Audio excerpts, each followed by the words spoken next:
Psaume 69, versets 1 à 7 dit: Prière du juste opprimé. Au chef de chœur sur la mélodie, l'hélice de David. Sauve-moi, ô Dieu, car l'eau menace ma vie. J'enfonce dans la boue sans trouver de terrain stable. Je suis tombé dans l'eau profonde et le courant m'emporte. Je m'épuise à crier, mon gosier se dessèche, mes yeux se fatiguent dans l'attente de mon Dieu. Ils sont plus nombreux que les cheveux de ma tête, ceux qui me détestent sans raison. Ils sont puissants, ceux qui veulent me détruire, ceux qui veulent me réduire au silence, qui sont à tort mes ennemis.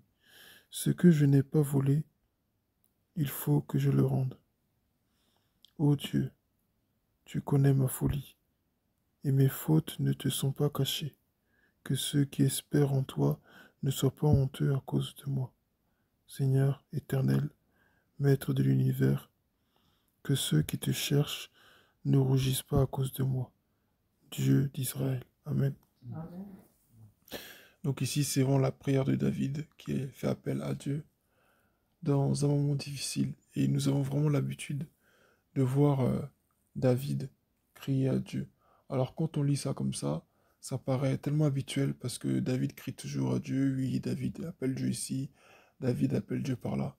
Mais il faut l'avoir vécu pour le vivre. Et David a vécu vraiment des souffrances avant d'être roi et étant roi. Amen. Et ce soir, nous pouvons encore nous voir au travers de David. En tant qu'enfants de Dieu, nous souffrons dans ce monde.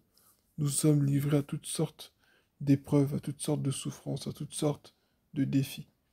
Et pour les surmonter, pour les traverser, pour en sortir victorieux, pour en sortir la tête haute, nous n'avons pas d'autre choix que de faire confiance au Seigneur. Amen.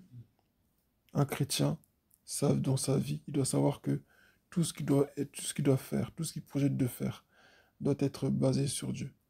On ne peut pas vivre sans Dieu, on ne peut rien sans Dieu. On ne peut pas être défendu sans Dieu. Le monde a sa justice, mais Dieu a sa justice. Amen. Alors il faut lui faire confiance. Il faut qu'au bout d'un moment, on se mette dans une position que là c'est bon, je n'ai personne d'autre que Dieu. Ce n'est pas une affaire de j'ai beaucoup fait ou non. Non, non, juste qu'en fait, tout dépend de Dieu.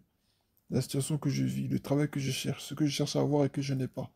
Le travail que je fais et puis je n'ai pas de succès dedans. Tout ça, c'est entre les mains de Dieu. Alors, il faut qu'on arrête. Bon, je dis pas que forcément ici on le fait, mais il ne faut plus que les chrétiens, je parle des chrétiens vraiment en général, qu'on cherche à appeler des gens pour nous demander pour nous donner des conseils, qu'on cherche à parler à des frères, à des sœurs pour nous donner des conseils. Non, au bout d'un moment, il faut juste fléchir les genoux et s'adresser seulement à celui qui connaît nos vies. Il y a quelque chose que David il dit ici d'important, et c'est sur ça que je vais m'arrêter. Il dit,